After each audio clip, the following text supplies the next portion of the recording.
Hello guys, मैं हूं मनीष वर्मा और आपका स्वागत है हमारे चैनल लर्न ऑफ टेक्नो पर। डियर फ्रेंड, हमारी वन लाइनर एमसीक्यू की सीरीज चल रही है जो कि टेक्नीशियन और लोको पायलट के लिए मोस्ट इम्पोर्टेंट है। तो इसकी है वो 11 से 12 क्लासें वो हमारी हो चुकी है।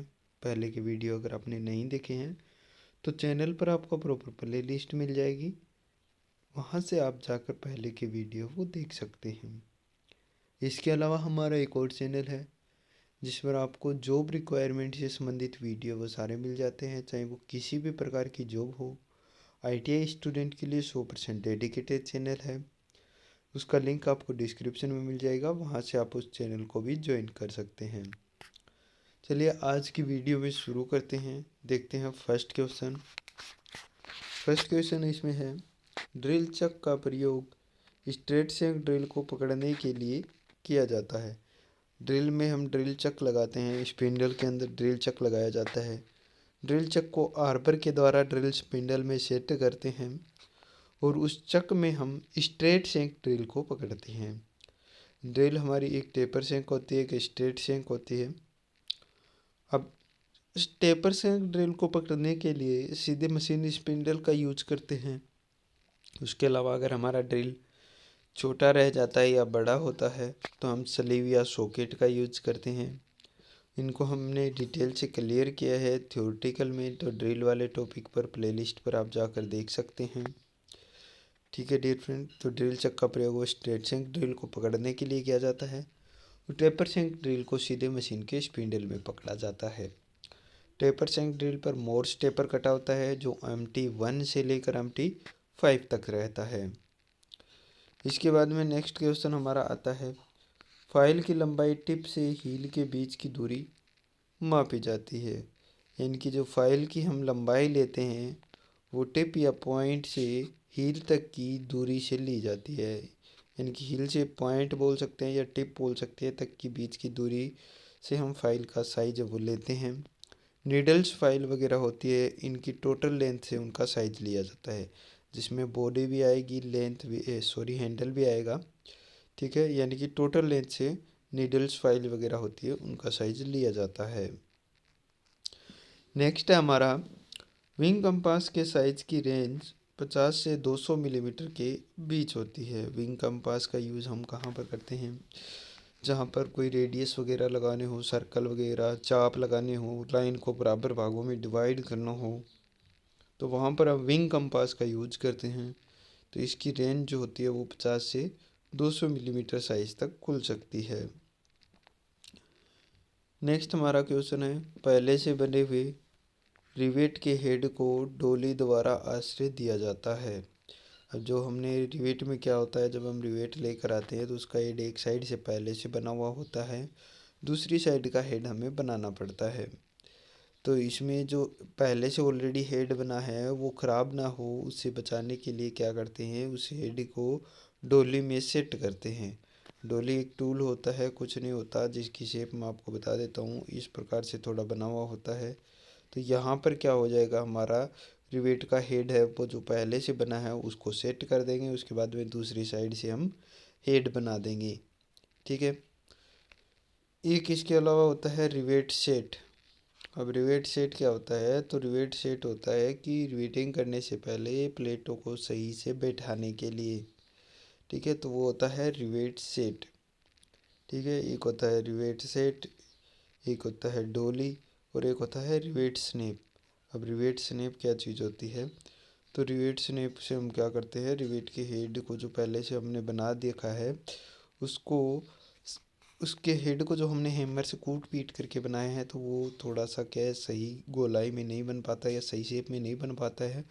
उसको अपने पहले बने हेड की तरह ही थोड़ा सा बनाने के लिए हम रिवेट स्नैप का यूज करते हैं।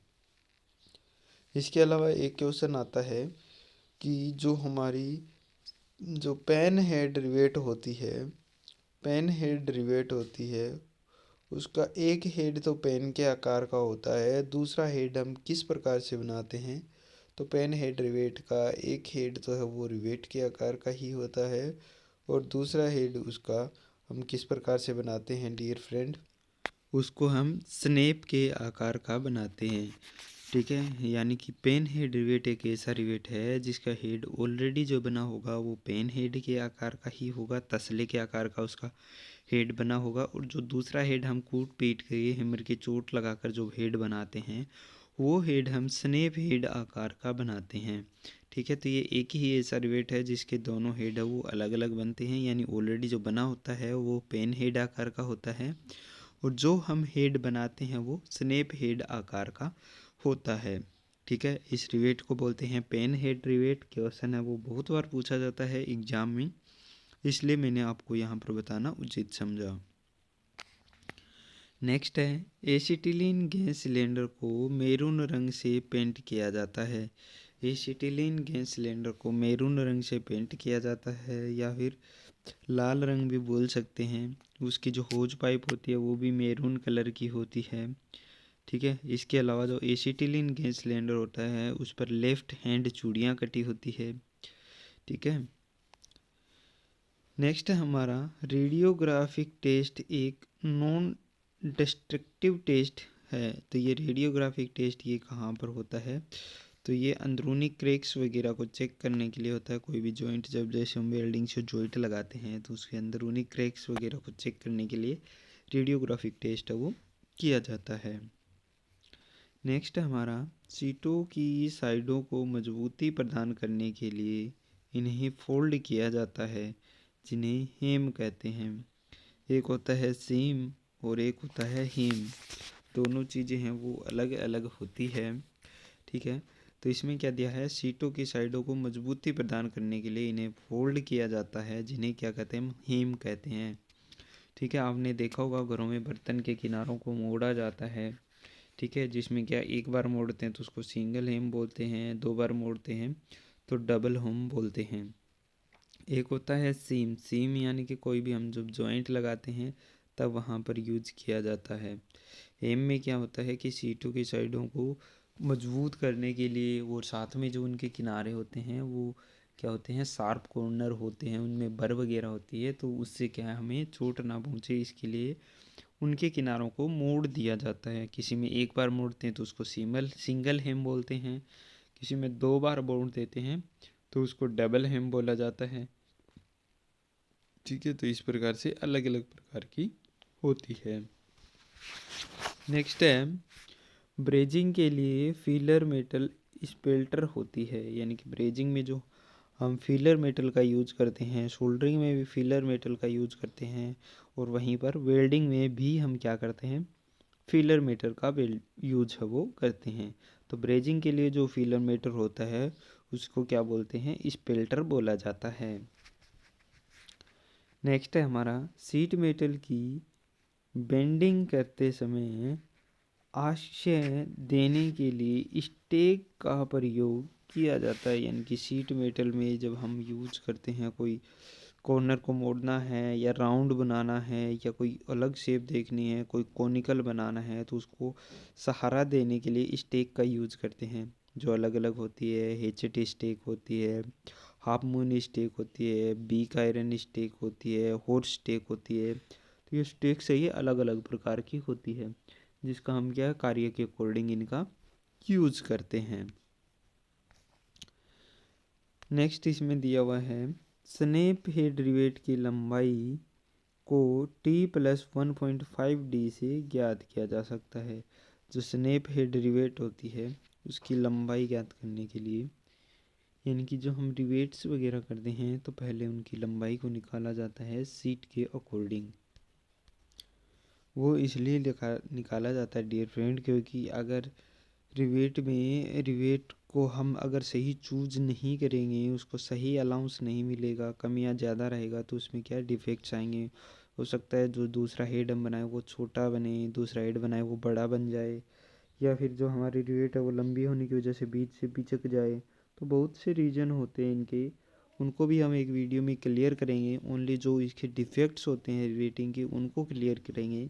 ठीक है, तो इसमें इन सब चीज़ों से बचने के लिए पहले रिवेट का साइज है वो निकाला जाता है। तो टी यहाँ पर क्या है, टी है प्लेट की मोटाई, थिकनेस ऑफ प्लेट।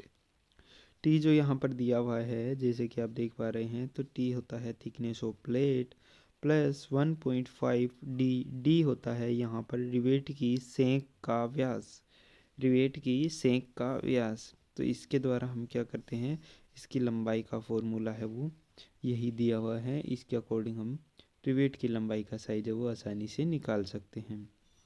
ठीक है, यानी कि टी प्लस 1.5 डी से इसका लंबाई है वो हम आसानी से निकाल सकते हैं। ये अलग अलग रिवेटों के लिए अलग अलग रहता है, थोड़ा थोड़ा इन सब में डिफरेंट आपको देखने के लिए मिल जाता है।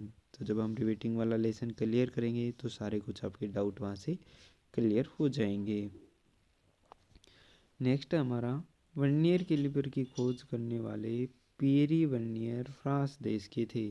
ये बेसिक नॉलेज के लिए आपको पता होना चाहिए कि वर्नियर कैलिपर का नाम है वो पियरी वर्नियर के नाम पे रखा गया है, और ये वो थे जिन्होंने वर्नियर कैलिपर की खोज की थी, यानी पियरी वर्नियर ने पहला वर्नियर कैलिपर बनाया था, इसलिए इनका नाम वर्नियर कैलिपर रखा गया। ये फ्रांस देश के रहने वाले नागरिक थे, यानी कि फ्रांस के नागरिक थे। नेक्स्ट है सॉफ्ट धातु जैसे चमड़ा, प्लास्टिक आदि की रिवेटिंग के लिए डिवाइडिंग या बफ्रिकेटेड रिवेट का उपयोग है वो किया जाता है। डिवाइडिंग या बफ्रिकेटेड रिवेट किस प्रकार की होती है तो वो मैं आपको बता देता हूँ। ये इस प्रकार की आपको देखने के लिए एक बार थोड़ा सा इरेज कर देते हैं ऊपर से ताकि आपको क्लियर समझ में आ जाए। ठीक है, आपने इस प्रकार के रिवेट्स वगैरह देखे भी होंगे।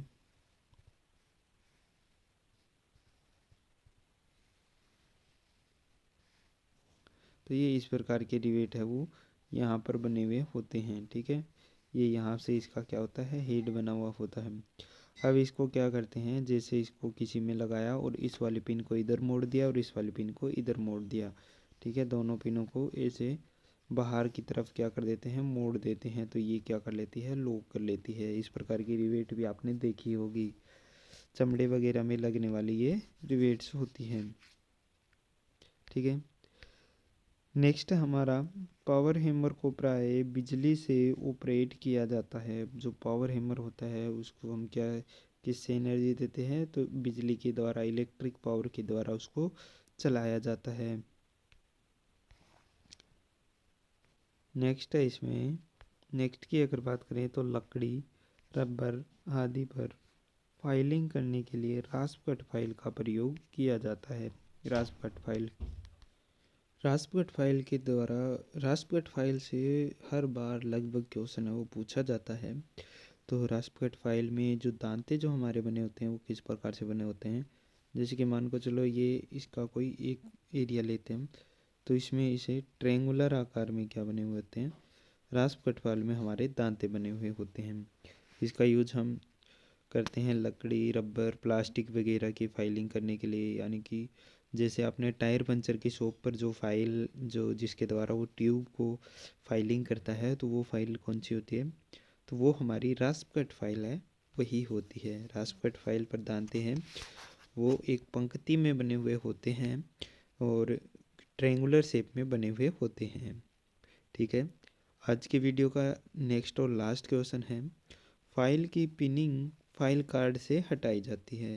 यानी कि फाइल की पिनिंग क्या होती है, तो फाइल के दांतों के बीच में मेटल के जो छोटे छोटे कण जो फंस जाते हैं तो उनको बोलते हैं पिनिंग ऑफ फाइल, और उसको हटाने के लिए हम फाइल कार्ड का यूज है वो करते हैं। ठीक है, इसके अलावा जो स्टील की स्ट्रिप्स वगैरह होती है उनके द्वारा भी हटाते हैं। इसके द्वारा जो हमारा वायर ब्रश होता है इसके द्वारा भी हम इसको हटा सकते हैं। ठीक है, तो पिनिंग ऑफ फाइल क्या होती है, जिसमें फाइल में क्या होते हैं, मेटल के छोटे छोटे कण वो फंस जाते हैं, उनको पिनिंग ऑफ फाइल कहते हैं।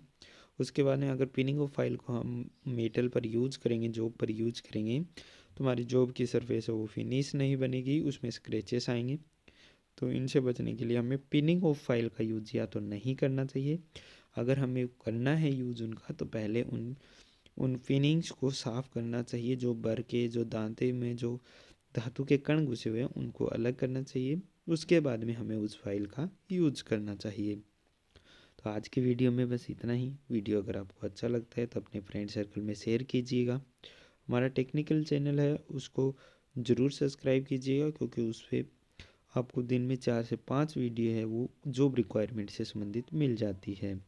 ठीक है dear friend, wish you all the best. जय हिंद, जय भारत।